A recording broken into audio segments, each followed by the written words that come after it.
So yeah, I just give you the lay of the land on our sports facility here. The bleachers are going to go here so it looks onto the pool for the races. The soccer field will be over there. There's the goal, and hope you can stop by sometime. I don't know.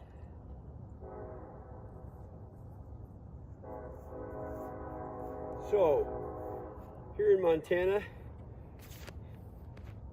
you got to have two things: a knife and know how to use it, and of course bear spray. I'm the pool maintenance man, and the pool needs a little more water.